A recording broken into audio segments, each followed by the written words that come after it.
Я приветствую тебя, дорогой мой зритель. Гитара после 35.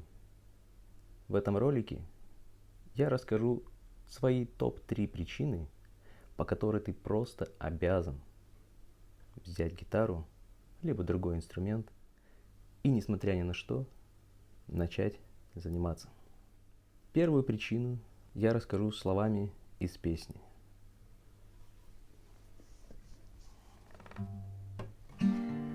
Постарели мои старики, незаметно, как это бывает, и уже с чьей-то легкой руки маму, бабушки все называют. И все чаще тревожит отец, хоть и делает вид, что здоров. Для меня нет дороже сердец, чем сердца этих двух стариков. Дорогие мои старики, дайте я вас сейчас расцелую. Молодые мои старики, мы еще повоюем. Вам обоим к лицу седина и морщинки лучами косыми. И я ваши возьму имена, чтоб назвать дочку и сына. И глаза ваши станут светлей, и огня никому не задуть. Ведь внучат любят больше детей, только я не ревную ничуть. Дорогие мои старики, дайте я вас сейчас расцелую. Молодые мои старики, мы еще повоюем.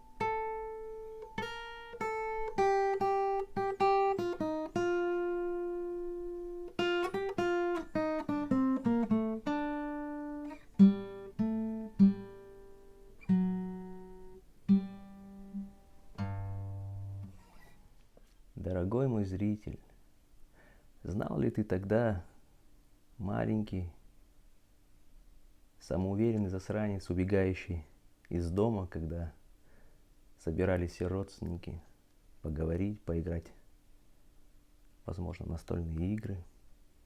Знал ли ты, что ты убегаешь не от этих встреч, ты убегаешь от того самого потерянного времени? Это единственный наш ресурс, который, несмотря ни на какие другие доходы, состояния, статусы, все то не имеет смысла, потому что в этой жизни мы имеем одну важную особенность, которая она у всех одинаковая – наше время. И убегая тогда, ты еще не понимал, что ты платишь самым главным, этим самым временем. Убегая, ты не знал, что, возможно, спустя всего лишь,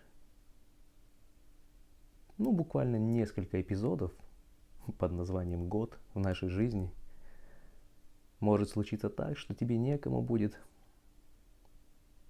с радостью крикнуть: «Ой, смотри, что я выучил! О, смотри, какую я песенку разучил!» Нет кого будет убегать, и, возможно, даже некому будет прибегать. И этот ролик я неспроста начал с этой важной, самой важной причиной, по которой после 35 ты просто обязан взять инструмент в руки. Ты осознал ту цену, которую ты заплатил за свой отрезок жизни. И вряд ли ты тогда, в 10, в 8 или в 15 лет, до конца осознавал силу вот этих строчек. Ты никогда не думал, что вот эти буквально несколько строчек могут бить куда сильнее, чем спарринг на тренировке. И вот это самая первая причина, что теперь, прожив эти годы, ты осознаешь ценность, осознанность. И осознанность не того, что тебе надо заниматься. Осознанность того, что, взяв инструмент, ты уже не будешь никому ничего доказывать, к сожалению. Ты инструментом будешь говорить. Ты инструментом уже будешь говорить то, что ты прожил. Мне кажется, что этот ролик можно было бы закончить уже на этой причине. И я так думаю, сейчас кому за 35, 40, 50 лет, вы прекрасно понимаете силу этих строчек, и разучив какую-то песню, вы сможете ей рассказать свою историю. Пусть это слова уже написаны, но они также были кем-то пройдены. Только сейчас ты осознаешь, что было бы приятно, если забежал бы домой и крикнул: «Мама, я выучил песню», или «Батя, смотри, я что заиграл тут». Или приехавшим из какой-нибудь дальней глубинки родственникам сказать: «Тетя, смотри, я тут, такую соло заиграл». Но тогда это было бы лишь соло, потому что только сейчас ты уже цепляешься за тексты. Поэтому, разучивая мелодию после 30, 35, 40 и далее, ты включаешься иначе. Это важная причина. Это причина, которая стоит самого главного твоего времени. Вы сможете пережить все эмоции, все чувства, которые когда-то вы, будучи тем наглым засранцем, игнорировали, возможно, высмеивались, возможно, не верили, либо не понимали. Вторая причина вытекает из полностью первой причины. Ваше время, несмотря на сложность, которую она создает, это время, дарит вам бонус, который называется опыт. Опыт осознания, понимания. Теперь, когда вы разучиваете какую-то мелодию, либо покупаете какой-то инструмент, либо делаете какую-то работу, вы точно уверены и знаете, что всему играет важную роль время. И будучи взрослым, вы понимаете, что, взяв инструмент, все, что вам требуется в основном, это то самое время и подход. Исходя из вашего опыта, вы теперь уже понимаете, что надо играть медленно, потихоньку, осторожно, шаг за шагом. Теперь вы понимаете, зачем вам это, и вы начинаете изучать мелодию, понравившуюся песню, неважно. Теперь вы знаете свой алгоритм. И только будучи взрослым, каждый ваш шаг, он абсолютно точно описывается пониманием того, что вы делаете. Вы взяли мелодию, вы ее учите. Вас никто не заставляет ее учить. Вы ее сами выбрали. Вы сами стали играть. Это тоже важная причина, по которой следует незамедлительно брать в руки инструмент, если вам за 35 и далее. Третья причина, по которой после 35 есть, скажем так, гитаре, да, есть плюсы взять гитару в руки. Вы встали на ноги. Теперь вы можете позволить себе не просто брать инструмент, который когда-то у вас появился, а теперь вы можете на основании выбора, огромного выбора и YouTube контента, где вы можете послушать тембра инструментов, вы можете точно отобрать себе гитару. Если мы говорим про гитару, вы можете точно ее отобрать по близкому звуку вашей душе или настроению. То есть у вас появились ресурсы, которые позволяют вам использовать весь ваш опыт и опыт других людей к грамотному подходу к инструменту. На моем примере мне родители брали разные гитары, и они все были достаточно высокого уровня на тот момент, потому что в нашем городе, к сожалению, не было никаких больших, огромных магазинов с прекрасным выбором. Это уже будучи, наверное, в классе 7-8 начали появляться маленькие отделы, где были, откровенно плохого качества инструменты. И первые гитары мне батя принес. Она была чья-то гитара, то есть она стоила не очень огромных денег, но она была доработана. То есть изначально я, благодаря родителям, получил инструмент, который уже был отстроен. То есть высота струн, порожков, она не дребезжала, она была ровная. Это была неизвестного бренда гитара, я не помню, какая она была. В дальнейшем, когда я пошел обучаться на платные курсы в плане выбрал песню, выучил ее и так далее. То есть это не теория была, чистое разучивание песен. Там преподаватель мне предлагал различные гитары. Я помню, тогда Талькова гитара понравилась. Она с таким вырезом была сверху, здесь какие-то отверстия были в верхней части деки. Также родители взяли мне ее. Она была достаточно хорошего уровня, но это была все равно простая гитара. Там ценники были в районе $100-150. Вот. И последняя гитара, которая была, наверное, вот с класса 8, не помню, может быть даже чуть пораньше, вот, которая до сих пор жива, это Washburn. Я не уверен до конца, какие там материалы, но вряд ли там прям массив, но она звучит неплохо. Она была как иномарка в мире гитар на тот момент. Мои первые слова были тогда преподавателю, я говорю, я только коснулся, она как иномарка, может там газ коснулся, да, и она поехала. Только я вот про звук, да, аналогию провел такую с иномаркой почему-то.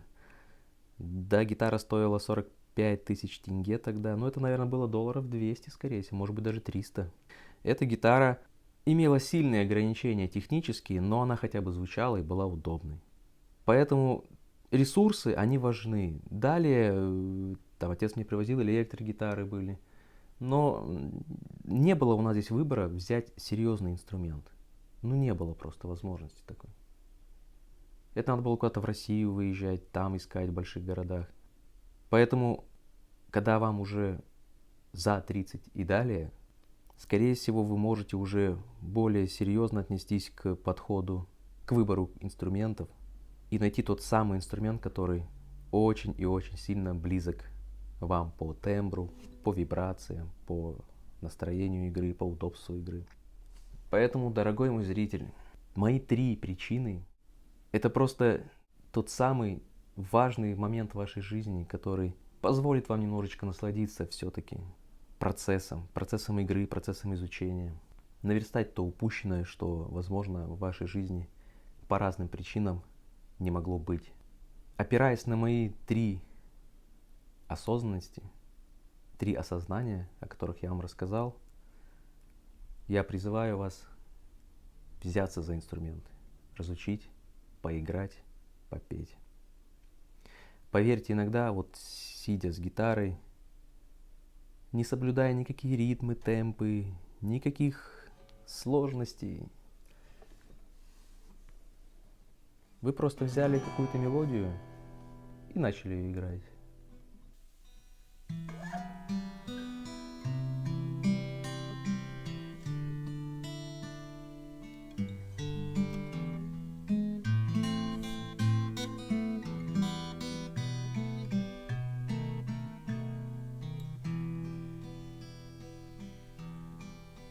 Позови меня тихо по имени, ключевой водой напои меня.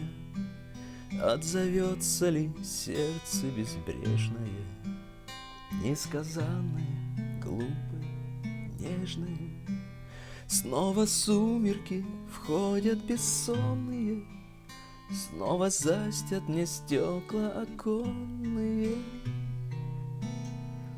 Там кивает сирень и смородина, позови меня, тихая родина.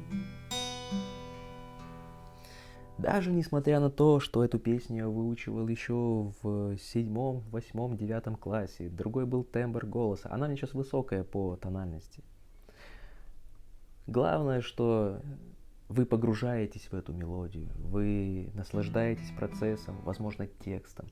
Возможно, у вас появляются ассоциации, и неважно, как вы это сделаете, вы не продаете это, вы никому не навязываете идею, что это круто, дерзко, мощно, ритмично. Нет, да вы можете хоть мимо нот пропеть. Важно, что вы получаете эмоцию. Это одно из нашей никчемной жизни свойств, которые, наверное, у каждого своя ценность к этой эмоции. Поэтому не стесняйтесь, берите, никого не слушайте. Не бойтесь про руки, что говорят там после 30, 40 или 50 у вас деревянные становятся пальцы. Но вы же не собираетесь обогнать полет шмеля, не знаю, который проиграли все известные музыканты на сумасшедшей скорости. После 35, если вы беретесь, это не про то вообще, это не про крутость, это про эмоцию. Но если у вас кроется какой-то талант, не исключено, что и после 35 вы сможете просто стать звездой популярной. Но это уже другая история.